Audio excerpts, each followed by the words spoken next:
ചരിത്രം നിരവധി മോഷണങ്ങളും മോഷണ ശ്രമങ്ങളും അടയാളപ്പെടുത്തിയിട്ടുണ്ട്. ലോകത്തെ മുൾമുനയിൽ നിർത്തിയ പല മണി ഹേസ്റ്റ് സംഭവങ്ങൾക്കും കാലം സാക്ഷ്യം വഹിച്ചിട്ടുമുണ്ട്.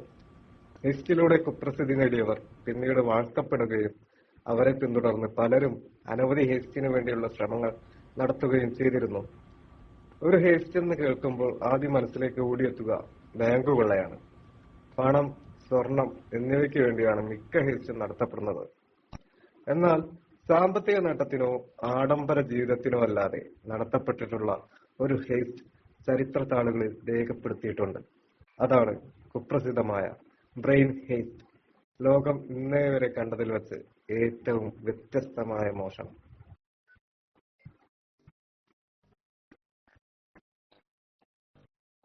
1955 ഏപ്രിൽ 18, സമയം പുലർച്ചെ 1:15. ന്യൂജേഴ്സിയിലെ പ്രിൻസ്റ്റൺ ഹോസ്പിറ്റൽ അധികൃതർ ഒരു പ്രത്യേക മെഡിക്കൽ ബുള്ളറ്റിൻ പുറത്തിറക്കുന്നു. അന്നിറങ്ങിയ പ്രമുഖ പത്രങ്ങളിലെ ലീഡ് വാർത്ത അതായിരുന്നു. അതെ, ലോക പ്രശസ്ത ശാസ്ത്രജ്ഞൻ ആൽബർട്ട് ഐൻസ്റ്റീൻ വിട പറഞ്ഞിരിക്കുന്നു.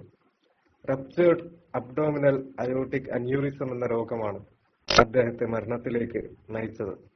മൃതദേഹം പോസ്റ്റ്മോർട്ടത്തിന് ശേഷം ബന്ധുക്കൾ ഏറ്റുവാങ്ങി സംസ്കരിച്ചു. എന്നാൽ മരണവാർത്തയേക്കാൾ കാട്ടുതീ പോലെ പടർന്നത് ഇതിനോടനുബന്ധിച്ച് അടുത്ത ദിവസങ്ങളിൽ ന്യൂയോർക്ക് ടൈംസിൽ പ്രസിദ്ധീകരിക്കപ്പെട്ട ഒരു മോഷണ വാർത്തയായിരുന്നു. അതെ, ഐൻസ്റ്റീന്റെ മൃതദേഹത്തിൽ നിന്നും എന്തോ മോഷ്ടിക്കപ്പെട്ടിരിക്കുന്നു. ധരിച്ചിരുന്ന വസ്ത്രങ്ങളോ ആടയാഭരണങ്ങളോ ഒന്നുമായിരുന്നില്ല അത്. ലോകം എന്നും അത്ഭുതത്തോട് നോക്കിക്കണ്ടിരുന്ന അദ്ദേഹത്തിന്റെ തലച്ചോറ് തന്നെയായിരുന്നു മോഷ്ടിക്കപ്പെട്ടത്. മോഷ്ടിച്ചതാവട്ടെ ഏഴാംകൂലികളായ കള്ളന്മാരോ പിടിച്ചുപറിക്കാരോ അല്ല. പ്രിൻസ്റ്റൺ ഹോസ്പിറ്റലിലെ ചീഫ് പാത്തോളജിസ്റ്റായ ഡോക്ടർ തോമസ് ഹാർവി ആയിരുന്നു ആ കൃത്യത്തിനു പിന്നിൽ. അതും മൃതദേഹം ഓട്ടോപ്സി ടേബിളിൽ കിടക്കുമ്പോഴായിരുന്നു അദ്ദേഹത്തിന്റെ പരാക്രമം.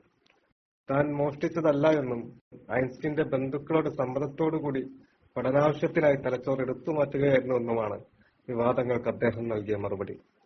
ഐൻസ്റ്റീന്റെ ബുദ്ധിക്ക് പിന്നിലെ തന്മാത്രകളുടെ രഹസ്യങ്ങളെക്കുറിച്ച് അറിയാൻ ഈ ലോകത്തിന് തന്നെ ആഗ്രഹമുണ്ടായിരുന്നുവെങ്കിലും ഇത്തരത്തിലൊരു കടന്നുകൈ ആരും ചെയ്യുമെന്ന് പ്രതീക്ഷിച്ചിരുന്നില്ല. തുടർന്ന് മൈക്രോസ്കോപ്പിക് ലെവലിലുള്ള പഠനത്തിനായി ഹാർവി തലച്ചോർ 240 കഷ്ണങ്ങളായി ഭാഗിക്കുകയും ചില്ലുചാറുകളിലെ രാസലായനികളിൽ നിധി പോലെ സൂക്ഷിക്കുകയും ചെയ്തു. ശാസ്ത്രലോകം ഹാർവിയുടെ പഠന റിപ്പോർട്ടിനായി അക്ഷമയോടെ കാത്തുനിന്നെങ്കിലും ഒന്നും പ്രസിദ്ധീകരിക്കാനോ വെളിപ്പെടുത്താനോ ഹാർവി തയ്യാറായില്ല.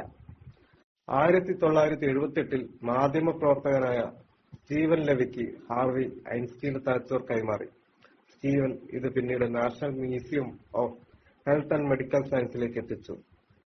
തന്റെ പരീക്ഷണ പഠനകാലത്ത് ഹാർവി തലച്ചോറിന്റെ ഗ്രേ മാറ്ററിനെ കുറിച്ച് അറിയാൻ നിരവധി ഫോട്ടോസ് എടുത്തുവച്ചിരുന്നു. ഇത് പിന്നീടുള്ള റിസർച്ചുകൾക്ക് ഏറെ ഉപകാരപ്പെട്ടു. ഐൻസ്റ്റീന്റെ തലച്ചോർ പഠനത്തിൽ നിന്നും നിരവധി വസ്തുതകളാണ് ചുരുളഴിഞ്ഞത്. മറ്റുള്ളവരിൽ നിന്ന് വ്യത്യസ്തമായി ഐൻസ്റ്റീന്റെ തലച്ചോറിന് വലിപ്പം കുറവായിരുന്നു. സാധാരണയായി ഒരു ശരാശരി തലച്ചോറിന് വലിപ്പം 3 LBS ആണ്. എന്നാൽ ഐൻസ്റ്റീൻ ഇത് 2.7 LBS മാത്രമാണ് ഉണ്ടായിരുന്നത്. ഒരു സാധാരണക്കാരന്റെ IQ ലെവൽ എന്ന് പറയുന്നത് 90 മുതൽ 110 വരെയാണ്. ഐൻസ്റ്റീന്റെ കാര്യത്തിൽ ഇത് 150 മുതൽ 160 വരെയാണ്.